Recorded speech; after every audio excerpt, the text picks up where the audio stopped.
dito. Enjoy na enjoy siya kasi... Pasalamat po sa inyong lahat. Kuwan siya po, non-working vice president. Araw-araw sa kanya, holiday, non-working holiday. Na pagkapalan ng vice presidente mga kababayan na wala mang ginagawa, araw-araw, nasa layasan. At PAR, outside PAR, Philippine Area of Responsibility. Sabi niya rito, after nitong uuwi siya, connecting flight lang, mga kababayan. Diretso naman siya sa Maisog Rally, Bring Duterte Home Rally sa South Korea.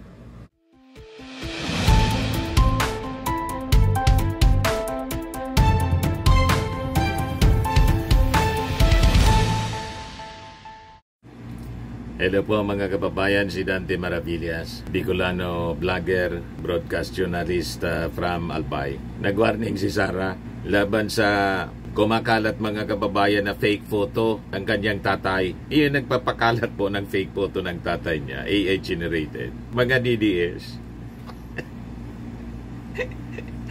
Di ba? Ginagamit ng propaganda po to gain sympathy.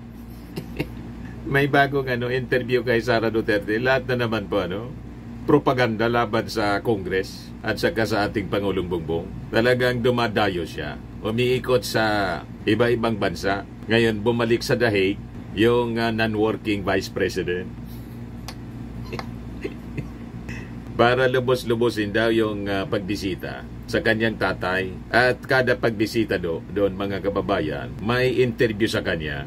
Nag-interview man lang po yung mga vloggers niya doon na naka-base doon sa The Hague at saka si Harry Roque na walang tigil sa panggagatong. Gatong ng gatong si Harry Roque. Ginagamit yung issue kay dating Pangulong Digong para pagtakpan yung kanyang mga katarantaduhan. Pakinggan mo kasi, Harry Roque, yung panawagan mismo ng kapwa mo abogado at saka spokesman ni Digong, si Panelo. Yan sabi ni Panelo, masyado ka anyang madaldal. Anong masasabi mo sa sitwasyon ni Secretary Roque? Problema sa kanya, masyado siya kasing madaldal eh. He creates his own problem. Oh, okay. Like yung demanda sa kanya, di ba, dinidemanda siya. Tapos nagkaroon ng congressional hearing. Kung paano yung congressional hearing, sa kadadagdal niya, nasasabit siya. Mm-hmm. Like, he denies na siyang owner dun sa Baguio ba yun? Mm-hmm. Yung yes, renta. Pero lumalabas sa mga kwento niya, siya nga may-ari. O tapos, i-deny niya. Lawyer daw siya na, hindi na siya lawyer ganito.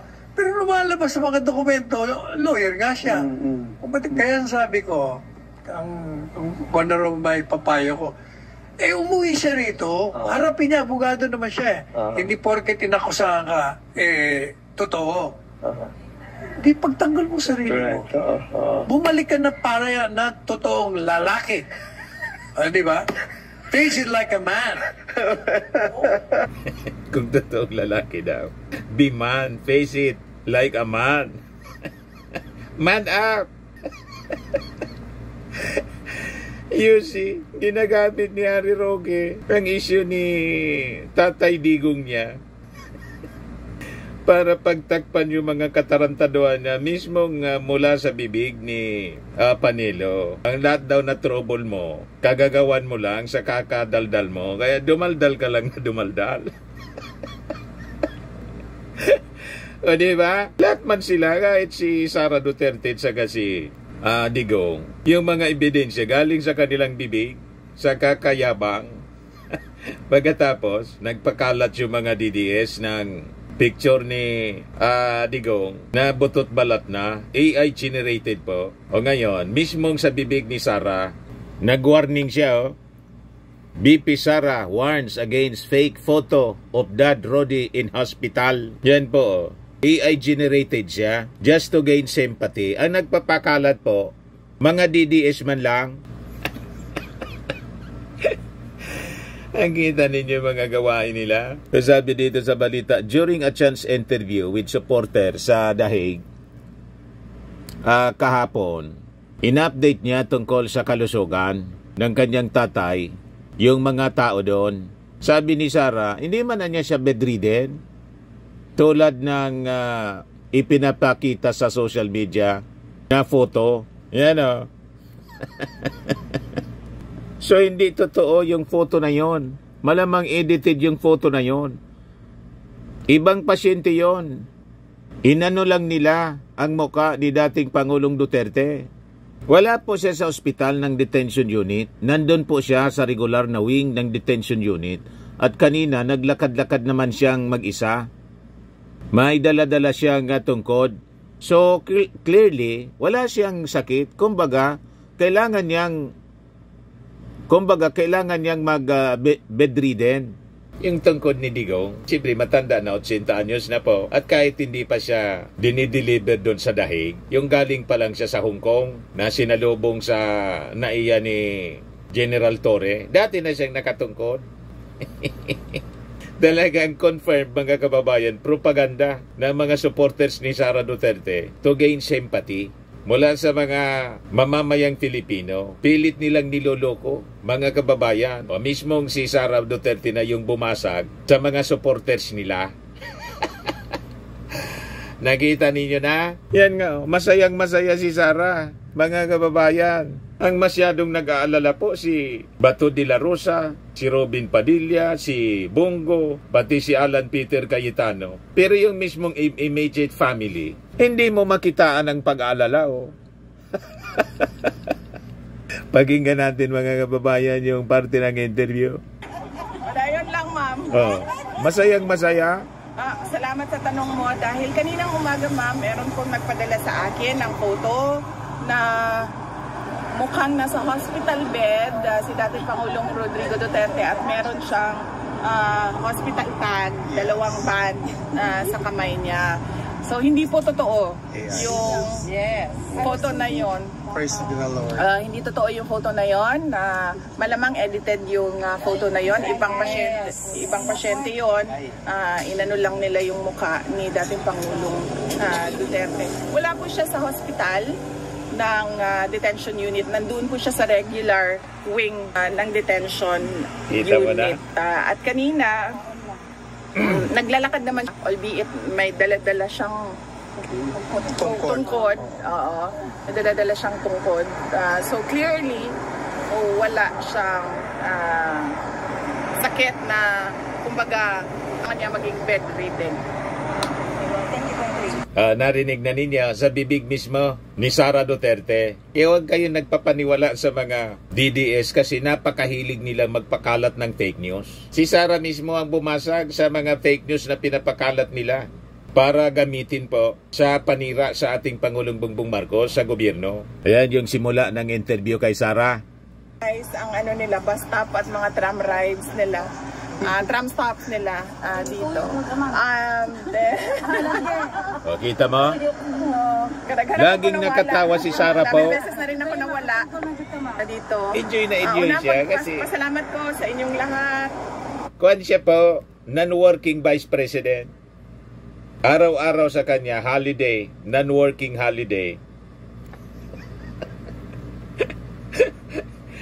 Na pagkapalan ng vice presidente, mga kababayan, na wala mang ginagawa, araw-araw nasa layasan. At PAR, outside PAR, Philippine Area of Responsibility. Sabi niya rito, after nitong uuwi siya, connecting flight lang, mga kababayan. Diretso naman siya sa Maisog Rally, Bring Duterte Home Rally sa South Korea. Diba? Sa patuloy ninyo na pagpunta dito at magpapakita ng suporta para kay dating Pangulong Rodrigo Duterte. At pasasalamat sa mga hindi makapunta dito sa Netherlands pero araw-araw na nag-aabang ng balita kay dating Pangulong Duterte, lalo na sa ating mga social media personal na maga, araw, gabi, 24 hours online para lang magbigay ng balita at para depensahan si dating Pangulong Rodrigo Duterte at magpakita ng suporta kay dating Pangulong Rodrigo Duterte. Yung iba sa wala mang epekto po yung mga rally nila dyan sa The Hague. Gusto na ngang pauwiin ni Digong yung mga tao dyan. Kaya lang makukulit talaga. Gusto nilang mag-stay, mga kababayan lang dyan. Ngayon, ang ginagawa mga kababayan ni Sara Duterte, nire-recycle lang yung mga issue sa pagdepensa niya ng confidential funds sa Congress. Lahat daw sinagot niya. Sabi nga po ni Congressman, isa sa mga prosecutors, Congressman Chua ng Maynila, dapat niya kay Sara Duterte, imbes na magsalita siya ng magsalita sa interview, sagutin niya yung mga questions sa confidential funds and other issues, alaman ng articles of impeachment doon sa impeachment court. Dapat ganon, doon niya sagutin. Sinasagot niya po sa mga papresko niya. Kasi sa mga papresko niya, lalo na po kung nagtatanong po yung mga pinunduhan niya yung travel tulad ng sa Australia. Bayad yung lahat ng gastos, plane ticket and all. Kaya magtanong niya kayong magtanong. Ang gusto niya, mga friendly questions. Ayaw niya ng mga tanong na ginigisa siya tulad ng mga tanong ng Quadcom, tanong ng mga congressmen. Kasi doon, hindi siya lulusot. Corner siya doon. Kaya gustong-gusto niya, kada larga niya mga kababayan, humaharap siya sa mga sympathetic sa kanya na mga vloggers and members of the media. O diba? Kasi doon, pwede siya magpropaganda na magpropaganda. Sasagutin niya yung gusto niyang sagutin at malamang sa malamang may prior orientation muna before ng interview. Ito niya lang ang ating ang inyong mga itatanong sa akin, dapat ito lang ha. Ganon, mga kababayan. Kaya pakinggan ninyo ang kanyang mga sinasabi po. At dun sa mga aliases, binanggit po ninyo kahapon na kung may trial po, dun po kayo magbibigay ng file. Kung wala naman, publicly naman po. So sa Pilipinas po, meron po ibang mga congressman nagsabi na bakit daw hindi pa po ngayon kayo magpaliwanag. And bakit daw hindi niyo pa po before nung sa budget hearing. Nung una, sa budget hearing, mapapansin nyo, wala namang confidential funds doon sa budget request namin. Pero lahat nun ay confidential funds ang tanong nila from the previous years, which was already decided by the House of Representatives na hindi nila ibibigay or hindi ni-request. Hindi siya ni-request. Pangalawa, kung makikita nyo at maalala nyo na mismo ni Congressman Stella Kimbo, let's stick to our plan. So alam mo na, at kaya ako dumating doon sa budget namin na mag-isa dahil sinabihan na kami noong isang kasamahan nila na ganito yung gagawin sa iyo. Puro confidential funds ang tatanungin at ang gagawin nila ay siyempre, itatanong po kung ano yung may problema sa paggastos. Halangan man itatanong sa inyo, so yung mga items na wala mang problema. Di ba? That is normal. Ba't mo pa itatanong? Wala mang problema yung paggamit ng pondo sa mga items. Siyempre, ang sentro ng pagtatanong, yung may problema. Yung naubos sa chichirya. Ginagawa niya yon mga kababayan na depensa na ang gustong itanong daw, stick to the plan. Na ang ibig niyang sabihin, yung sinasabi ni dating representative Stella Kimbo, pinagkakaisaan siya. Yon ang plano. Gusto siyang idikdik. Yon ang kanyang ibig sabihin. May karapatan na busisiin yung pondo because the Congress has the power of the purse. Ganon lang yon. At hindi lang siya ang tinatanong sa budget hearing, lahat ng departamento. Kaya lang, yung departamento niya, ang punong-puno kasi ng problema. Ang daming salamangka. Di ba? Yan ang rason kung bakit siya na-impeach. ng kaso, gagamitin nila ang confidential funds para mag-imbento ng kaso. So, paano mag-imbento ng kaso tungkol sa confidential funds? Ang kaso na naisampa sa kanya, ang gumawa siya. Di ba ba? Yung maling paggamit sa confidential funds, hindi mo kailangan mag-imbento ng kaso. Kasi yung kaso po, ginawa mismo ni Sara. Parang yung first article of impeachment po. Anong kaso sa first article ng impeachment? Yung pagbabanta. Sino ba nang gumawa ng pagbabanta sa ating Pangulo? Kay Lisa Marcos at kay Martin Romualdez kung hindi siya.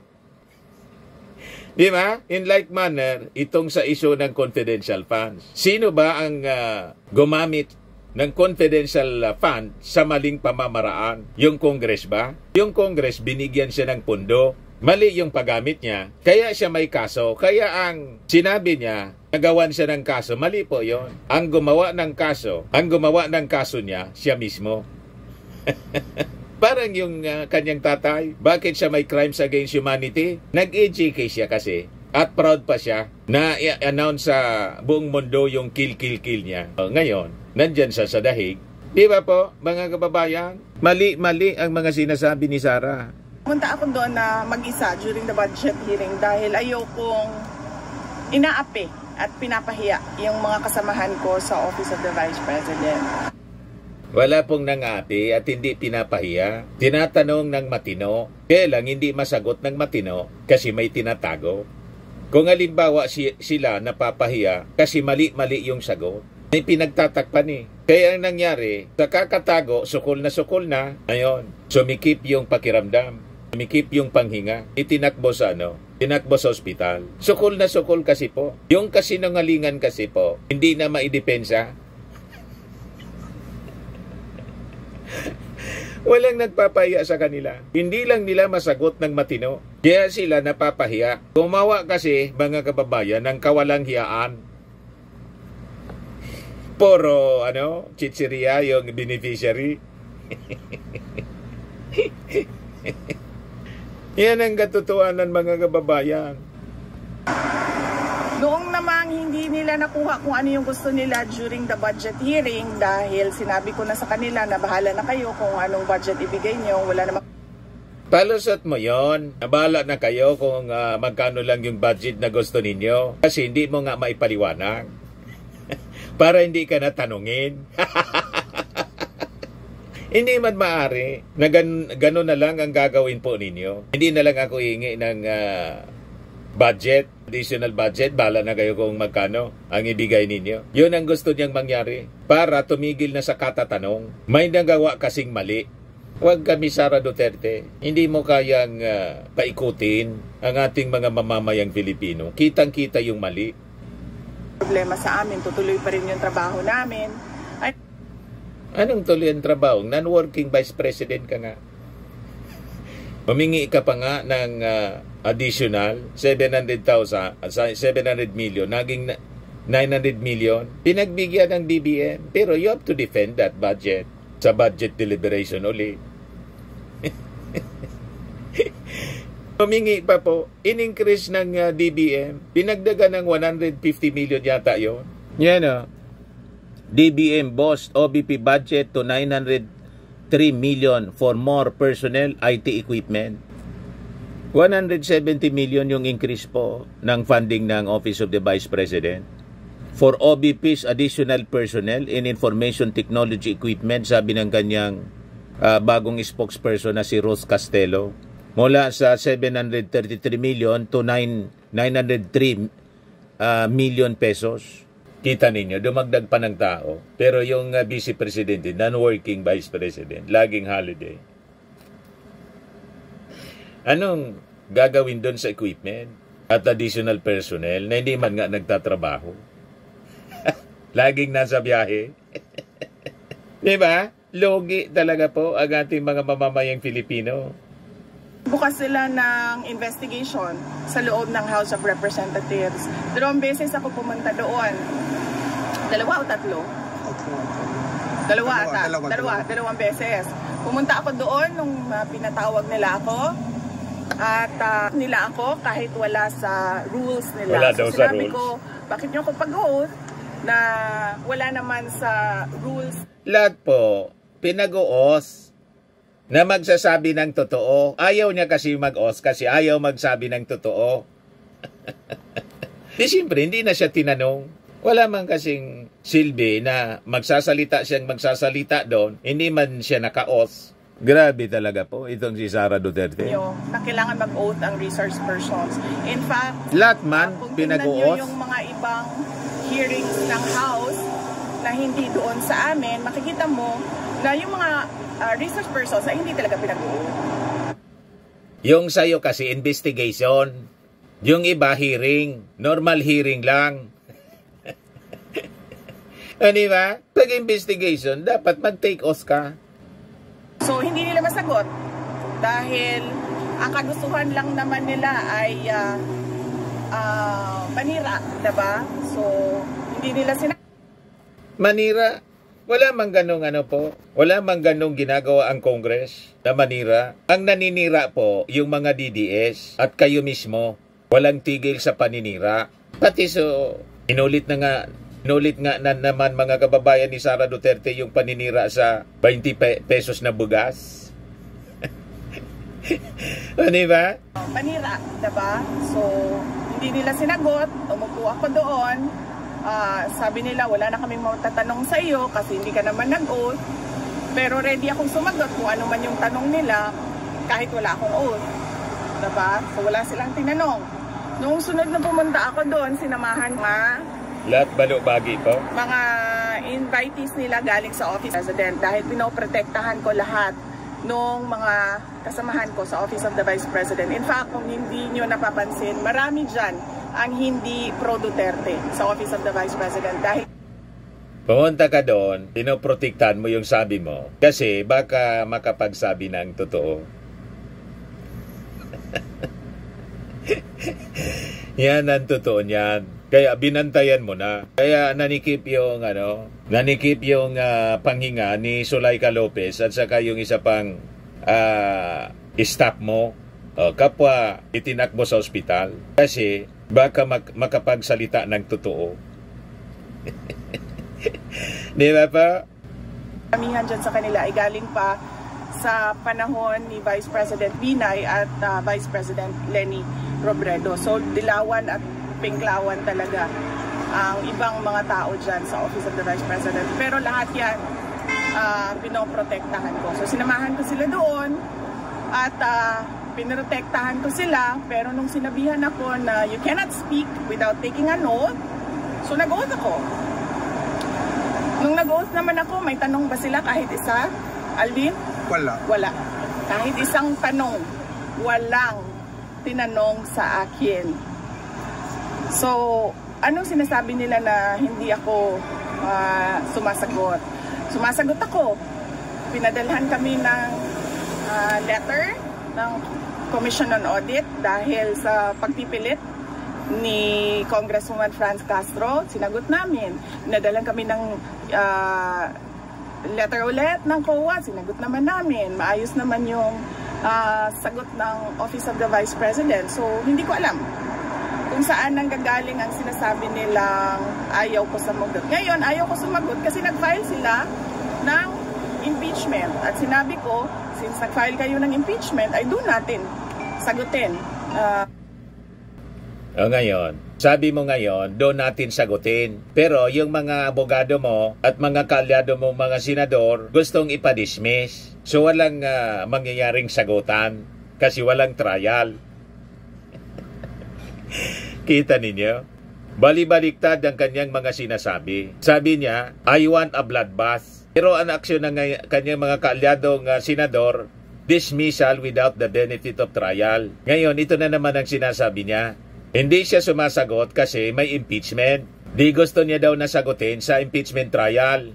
Pero ang aksyon ng kanyang mga abogado, questionin ang jurisdiction ng 20th Congress. Nag-file sila ng petition sa Supreme Court at ngayon nga, nag-utos na yung Supreme Court na sagutin, both by the Senate and Congress, yung petition nila. You see? Kaya mahirap talaga pong paniwalaan ang mga statement ni Sara Duterte kasi bangga-bangga po. Yan sinasabi niya rito. Sa impeachment, para naman ako kasi akong tanga kung magsasalita ako about confidential funds na yon na wala namang dahilan. Unang-una, nag-hearing, nandun ako, walang kahit isang tanong. Ngayon, may impeachment trial, tapos magdi-discuss ako noon sa labas ng impeachment trial. Pag wala nang ibang venue, saka ako magsasalita. My explanations will be in my own time. hindi sa panahon kung kailan gusto ng mga members of the House of Representatives. In her own time daw, kung gusto niya, kung kailan niya gusto magsalita. Ganon ka-arugante mga kababayan si Sara Duterte. Kaya sabi ko sa inyo, hindi siya bagay na maging public official. She should be disqualified mga kababayan. Ayaw na niyang accountability. Ayaw niya nang tinatanong kung paano ginagasto ang pundo ng bayan. Feeling niya, pera niya ang ginagastos niya mga kababayan sa mga lakad niya, sa lahat ng mga activities niya. Tingnan niyo yung ginagawa ngayon. Hindi man nagtatrabaho. Non-working Vice President. Pero may lakas siya ng loob na hanapan ng trabaho ang ating Pangulong Bongbong Marcos. Pero siya mismo hindi ba nagtatrabaho? Kitang-kita po. O ito siya. Naghain ng resolution po si Senator Alan Cayetano asking the government to move Si Harry Roque yan, nagsasalita. Embassy premises here in Holland, si Tatay Digong. Opo. Your reaction po? Hindi ako makakomment eh. Kailangan ang mag-comment nitong house arrest na ito at the resolution ni Senator Alan Peter Cayetano ay yung lawyer ni Pangulong Duterte. So siguro kung isang beses maimbita ninyo si Attorney Nicholas Kaufman to give a comment, mas maganda na siya yung magbigay ng comment dito. VP, on a similar question, what's your reaction to the pronouncement of some congressman really against you for the revival of the Quadcom 2.0? We are not surprised. Bago ako pumunta dito na nalate pa nga ako, nagmamadali kami kasi galing ako sa isang Zoom meeting na ang laptop, no? Nasa akin ang laptop. So, pinatago ko lang sa iyo. So, kinuha kanina, nasa Zoom meeting kami. Unbothered talaga po? Yun ang dinidiscuss namin. No? Kasama ka na Secretary Harry Roque, no? Na hindi ito titigil. So, huwag tayo mag-expect na bago yung Congress ay titigil sila sa pangangatake nila. So, tutuloy-tuloy pa rin yung paghahabol nila sa iyo at tutuloy-tuloy yan na tambakan ka nila. Siyempre, habulin si Harry Roque kasi sabit doon sa sabit doon sa Pogo. Yun ang sabi niya, no? Sabi ni Panelo, sa kada daldalan niya, sinubo niya yung sarili niya. Nasangko tuloy sa kakadaldal. Di ba, mga kababayan? Ng kaso. Yan din yung sinabi ko sa mga ka-meeting ko kanina. Because obviously, ang gusto nila ay burahin ang mga Duterte.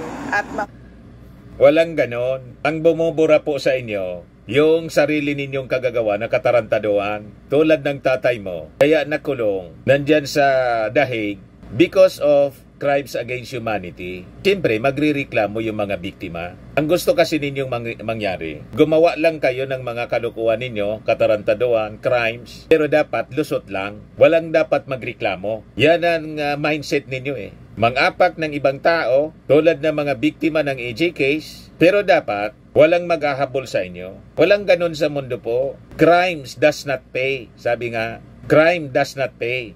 Gumawa ka ng mali, may consequences po. Nagbanta ka sa ating Pangulo, may kaso. Mali yung paggamit ng confidential funds, may kaso. Ganun lang yun eh. Ayaw mong habulin, ayaw mong may kaso, huwag kang gagawa ng mali. Ganun lang yun po. Tao na sumusuporta sa mga Duterte. In fact, kahit nga private individuals, ngayon, hindi na immune dahil nakakatanggap na sila ng mga letters galing sa BIR o kung ano man yung pwedeng kahanapan ng pagkakamali sa kanila.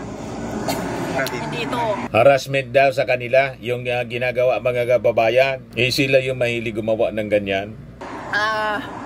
Nagsabi ako sa kanya kanina, sabi ko ano ba ang message mo dahil pagdaan ko kanina papasok na meron ng mga nag-aantay na mga kababayan natin at sabi niya na wag na daw kayo mag-antay sa kanya dahil ayaw niya daw na naaabala kayo at lalong-lalo niya daw na gumagastos kayo ng dahil sa kanya. Ang pera ma'am, nakikita lang yan pero pagmamahal namin hanggang sa dulo talaga. Alam ba niyo yung June?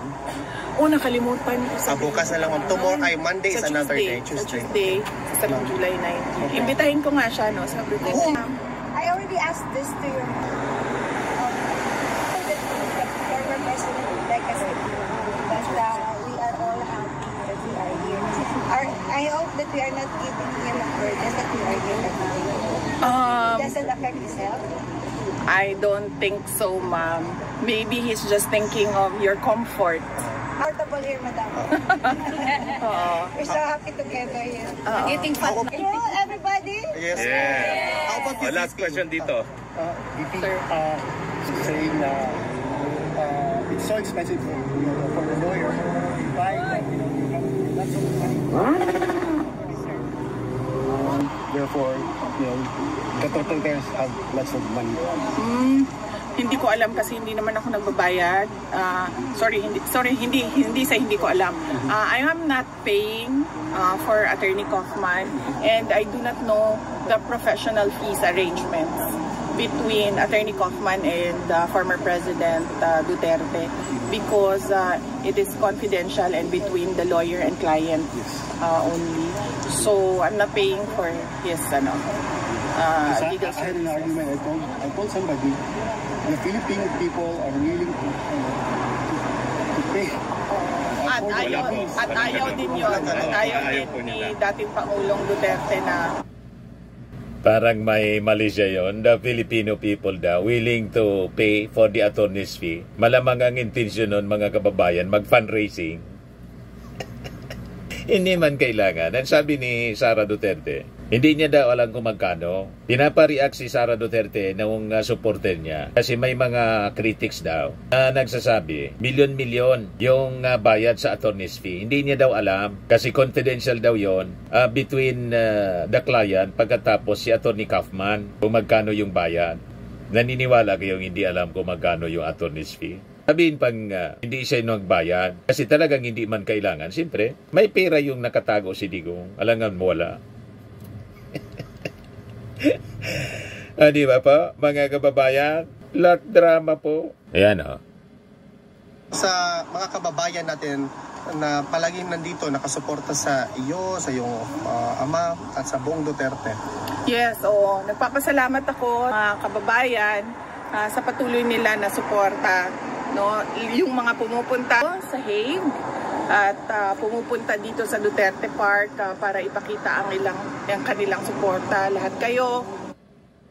Imagine mga kababayan, pinangalanan na nila na Duterte Park, Duterte Street, Duterte Park.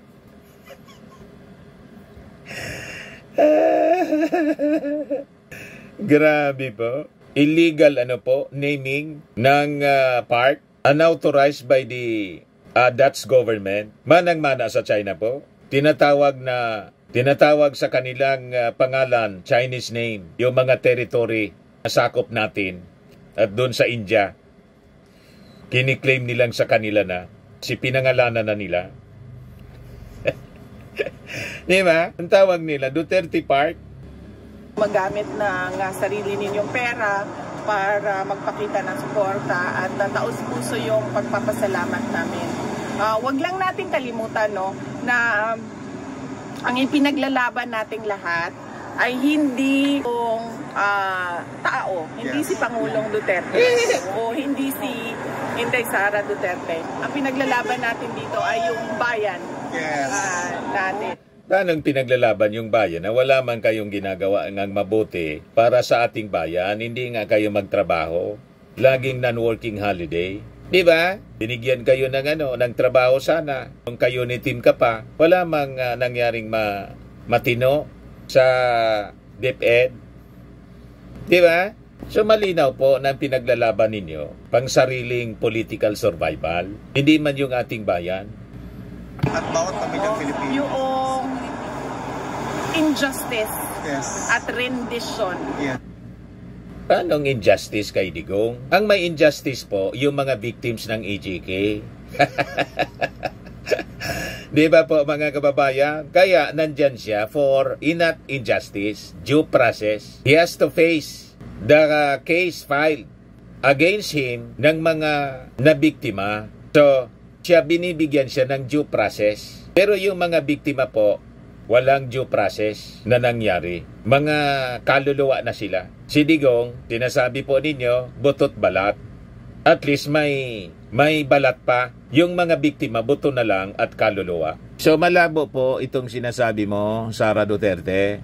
Ginawa nila sa isang Pilipino na kinuha nila sa loob ng ating bansa. Kumusta man yung mga mahihirap na Filipino? Hindi ba yun Filipino rin? Yung mga biktima ng war on drugs po ng tatay ninyo? So lagi ninyong bukang bibig yung tatay ninyo. Paano yung mga biktima ng tatay ninyo? Wala ba yung karapatan? Di ba po? Hinatid nila dito. Maswerte yung tatay mo, hinatid sa dahig, naka-aircon, gamit eroplano. Ang mga biktima po, hinatid na sa kanilang huling hantungan. Yan ang malinaw po, mga kababayan na kwento. Ngayon, kung hindi guilty yung inyong tatay, tulad po ninyo, naniwala kayong hindi kayo guilty sa impeachment case, harapin ninyo sa trial. Huwag dismissal ng kaso. So, kailangan, acquittal na lang kung wala kayong pagkakasala. Wala eh. Ito naman, ang gusto ninyo, interim release. Yung host country nga, ayaw tumanggap kay Digong. Denied. So lahat lang, one-sided. Lahat lang sa inyo, ang iniisip ninyo. Tapos sasabihin ninyo, para sa mga Filipino, injustice. Para sa mga Filipino, para sa bayan. Paano naging para sa bayan? Ang biktima po, ordinaryong mamamayan. Yes. Nila, ng gobyerno. Pati yung Ginasusan ng gobyerno para ihatid ang isang Pilipino dito sa Hague. At kung Buti nga ginastusan. Kaysa naman, i-charge pa sa inyo yung gastos. Di ba? Hindi na charge. Pasalamat na lang kayo. Yung gobyerno, yung nagatid, at safe siya. Hanggang ngayon, buhay na buhay pa. At nabibisita ninyo. Yan ang importante dyan. At sabi ninyo, maayos naman, malusog. Nakapaglakad-lakad nga. Kahit nakatungkod na lang, siyempre matanda na.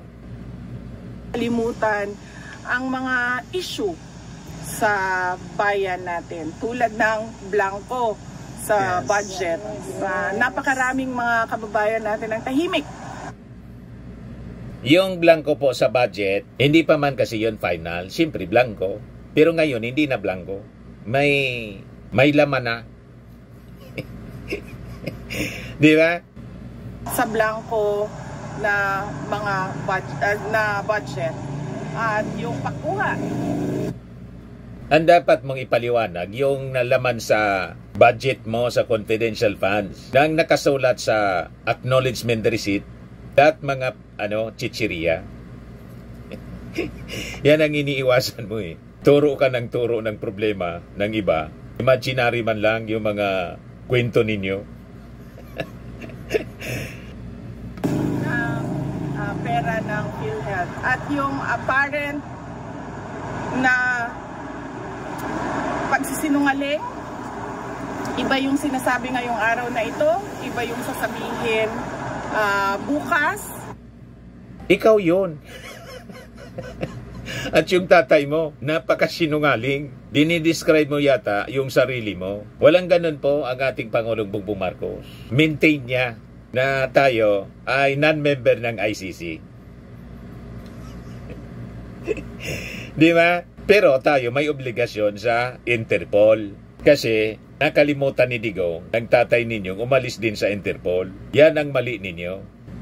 At yung pagkapaako ng mga pangako. Unang-una na yung bigas. 20 ang bugas. 20 ang bugas. Nagkalat na po ang 20 pesos na bigas. Pati dito sa amin, mayroon na. 20 pesos na bigas, meron na. Di ba? Ang napako na pangako po, yung 7 pesos na bigas ng tatay ninyo, never na nangyari. Pero yung 20 pesos na bigas, bumabaha na po sa market ng 20 pesos na bigas. Sa kadiwa po ng ating Pangulo. Kaya yung mga kwento mo po, yan ang kasinungalingan. Di ba? Yan o. 20 pesos na bigas, meron na. Di ba? 20 pesos na bigas, officially sold in Visayas, May 1, 2025. Kita ninyo yan, oh. Ang daming 20 pesos na bigas. Yan ang 20 pesos na bigas. Napakaraming 20 pesos na bigas.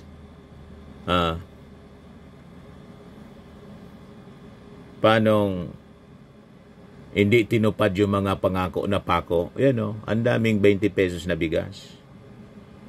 Lahat yan, 20 pesos na bigas, nilunsad ng ating Pangulo sa iba-ibang parte ng ating bansa.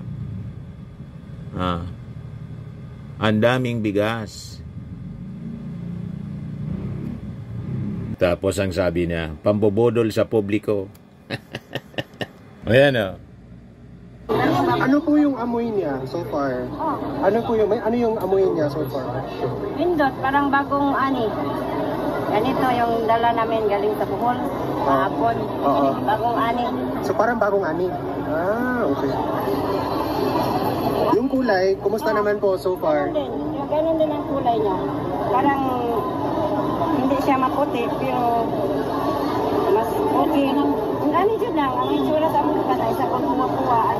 Ako din sa basta. So okay naman siya for 20 pesos? Okay, basta ang kaning sample, marihaan ang iputos nila diha. Kaya kasi lahi ba ang iputos? Basta pareho lang dun sa nakapak. Tagasan kayo, ma'am? Hindi po pagkaing baboy tulad ng sinasabi ni Sara Duterte. Sa mga naghanap ng malinis and spacious fitness gym, pumunta lang po kayo sa aming Colossal Fitness Gym. We also offer grab car rental with our brand new 2023 model ng Toyota Innova.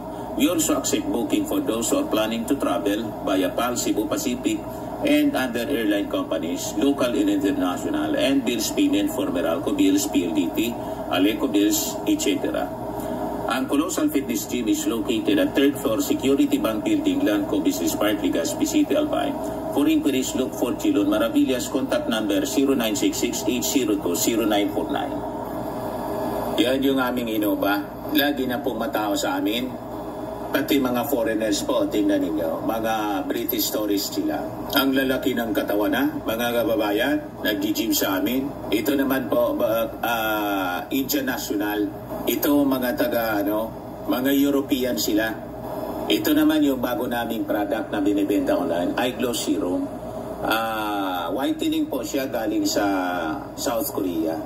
Tingnan ninyo yung epekto sa aking anak na architect entrepreneur, Riz Maravillas. For inquiries, look for Riz Maravillas on FB. Ito naman po yung bagong packaging ng aming Firmax Firming and Lifting Cream. Mainam po ito sa mga pains at paninigas ng mga kaso-kasuan. Ito po, Automax Radiant Serum. Sa mukha naman yung application. Anti-aging po siya. You will look 10 years younger than your age. Ito naman po yung amazing, I Am Worldwide Amazing Pure Organic Barley Powdered Drink Mix from Australia. Ito yung bagong binibenta naming product. Ayan po. Iniinom din siya ni Aramina. Di ba? Ni Papa P. Piolo Pascual. Ito yung business partner namin sa Australia po. Kaya kung gusto niyo mag-negosyo nito, message lang po kayo sa amin. Yan si Marian Rivera, si Manny Pacquiao, si Maritoni Fernandez. Yan po yung mga health benefits niya. Boost immunity, improves digestion, enhances energy levels, pack with antioxidants, prevent cancer. For inquiries po, look for Riz Maravillas. Message na lang po kayo directly sa amin. Sa mga mahilig sa imported bags and wallet, dumiretso na lang po kayo kay Ma'am Eileen Rosales, Eileen Closet. Nakabase siya po sa Amerika. Yan po ang gaganda ng mga bags nyo.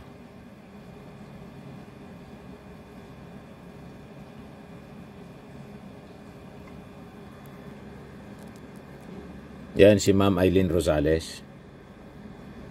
Ito naman po yung bago naming product na binibenta online. iGlow Serum, whitening po siya. Tingnan ninyo yung epekto sa aking anak na architect before and now. Yung mga inquiries po ninyo, dumiretso na lang kayo sa kanyang Facebook account, Riz Maravillas.